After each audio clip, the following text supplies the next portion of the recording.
ضرورت پڑ جائے، حالات ایسے ہو جائیں، اس وقت اللہ امتحان لیتا ہے کہ اب یہ کیا کرتا ہے۔ میرے پاس مال و دولت کی فراوانی ہے، خزانے بھرے ہوئے، اور میرے پورے محلے کا بل ان کی استطاعت سے زیادہ آ گیا، وہ بیچارے بل دیں یا بچوں کا دودھ خریدیں۔ اب امتحان آیا تھا سیٹھ صاحب کا، اب امتحان آیا تھا امیر شہر کا، اب امتحان آیا تھا اس دولت مند کا۔ امام شافعی فرماتے ہیں نقص اموال کا مفہوم یہ ہے، اللہ اب پرکھتا ہے کہ اب یہ تجوریاں کھولتا ہے یا اب یہ موقع سے فائدہ حاصل کر کے مزید دولت اکٹھی کرتا ہے۔ جب دولت اوپر سے بھی آ رہی ہو اور بندہ آگے بھی خرچ کر رہا ہو، وہ امتحان نہیں ہوتا، اس لیے کہ اوپر سے بھی آ رہی ہوتی ہے اور بندہ آگے سے بھی خرچ کر رہا ہوتا ہے۔ جب دروازے اوپر سے بند ہو جائیں، حالات اس طرح کے ہو جائیں، اب اگر وہ خرچ کرے گا تو اب نقص اموال کا اندیشہ ہے۔ تو کہا یہ تھا امتحان، اللہ دیکھتا ہے کہ اس امتحان میں کون پورا نکلتا ہے، یہ اللہ آزماتا ہے۔ اس وقت آزمائش ہے امیروں کی، غریبوں کی تو ہے ہی ہے، غریب تو بیچارے مر گئے ہیں، ان کے پاس ہی کچھ نہیں رہا، ان کی تو زندگی زہرناک ہو گئی ہے، وہ تو جس حالت میں ہیں الیاذ باللہ۔ لیکن اس سے بڑا امتحان امراء کا ہے، اہل ثروت کا ہے، یہ ہے ابتلا جو امام شافعی فرماتے ہیں۔ فرمایا اس موقع پر نفلی خیرات کر کے وہ اپنے بھائیوں کو، رشتہ داروں کو، گلی محلے کے لوگوں کو اب کیا وہ مدد کر کے ان کو مشکل سے نکال سکتے ہیں، اور اب وہ نکالیں گے تو انہیں خود بھی ڈر ہے کہ ہم بھی کمزور ہو جائیں گے، ہم بھی ان کی لائن میں کھڑے ہو جائیں گے۔ اللہ فرماتا ہے یہی تو ہم نے تم سے امتحان لینا تھا، اور اگر تم امتحان دے دیتے، کامیاب ہو جاتے، تمہیں اس لائن میں نہ آنے دیتے، ان کو بھی اٹھا کے اللہ اوپر کر دیتا۔ کسان سب سے اچھے دانے سنبھال کے رکھتا ہے، جو بیج ہوتا ہے وہ سب سے بہتر ہوتا ہے، اس کو زمین میں دانہ ڈالتے ہوئے کوئی جھجک نہیں ہوتی کہ مٹی میں دانے رول رہا ہوں، اس لیے جھجک نہیں ہوتی کہ وہ اپنی آنکھوں سے کئی بار مشاہدہ کر چکا ہے کہ میں ایک دیتا ہوں، اللہ کئی عطا کرتا ہے، اس لیے وہ اچھے دانے زمین میں ڈالتا ہے۔ کوئی کسان ایسا تو نہیں کرتا کہ مریل بیج ڈال دے، وہ کہتا ہے ساری محنت ضائع چلی جائے گی۔ تو اسی طرح تم راہ خدا میں دو تو سب سے اچھا دو، یہ نہیں ہے کہ جو سب سے کمزور ہے وہ تم اللہ کی راہ میں دے دو۔ یہ ہم نے ایکسپورٹ کوالٹی نکال لی، باغ سے پھل توڑا، یہ ایکسپورٹ کوالٹی ہے، یہ دوستوں کے لیے تحائف تیار کر رہے، یہ گھر والوں کے لیے، یہ ہم منڈی میں بھیج رہے ہیں، اور باقی جو آخر میں رہ گیا کمزور سڑا ہوا اس کا ڈھیر لگا دیا، یہ غربا کے لیے۔ اللہ تعالیٰ فرماتا ہے کہ اگر تمہیں اس طرح کا دیا جائے تو تم اس کو قبول کرو گے، لستم بے آخذی ہے، تم کبھی بھی اس کو قبول نہیں کرو گے۔ تو فرمایا اللہ بھی غنی ہے، اس کی راہ میں ردی کیوں دیتے ہو، اللہ کی راہ میں سب سے اچھا دو۔ یہ تو پکی بات ہے، جس نے اللہ کے گھر کی تعمیر کی، اللہ اس کے لیے جنت میں محل بناتا ہے، اور یہ لازمی نہیں ہے کہ کوئی بہت بڑی جامع مسجد بنائی، بلکہ تتر کے گھونسلے کے برابر بھی اگر کسی نے مسجد بنائی، تتر کا گھونسلہ پوری اینٹ کا بھی نہیں ہوتا، آدھی اینٹ کا ہوتا ہے۔ دوسرے لفظوں میں کہیں جس نے کسی مسجد کی تعمیر میں آدھی اینٹ دی، اللہ اس کا محل بھی جنت میں بناتا ہے۔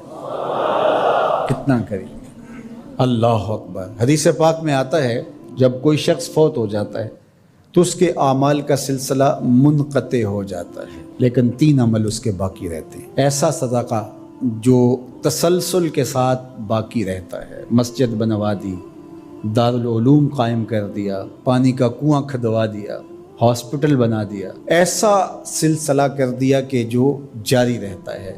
دوسرا، او علم ينتفع بہ، یا ایسا علم جس سے لوگوں کو نفع پہنچے، ادارہ قائم کیا، لوگوں نے وہاں حفظ قرآن کیا، دین کا علم سیکھا، لوگوں کو فائدہ پہنچا۔ جب تک علم آگے بڑھتا رہے گا، جس نے انتظام و انصرام کیا، اللہ اس کے نامہ اعمال کے اندر اجر داخل فرماتا رہے۔ بلکہ اس کی تشریح میں دیکھ رہا تھا کہ صرف علم دین ہی نہیں، ہر وہ علم جو نافع ہو، اگر کسی نے کسی کو کوئی ہنر سکھا دیا اور اس کے ذریعے وہ حلال رزق کمانے لگا، اپنے بچوں کی ضرورت کو پورا کرنے لگا، جس نے ہنر سکھایا تھا اللہ اس کو بھی اجر عطا کرے گا۔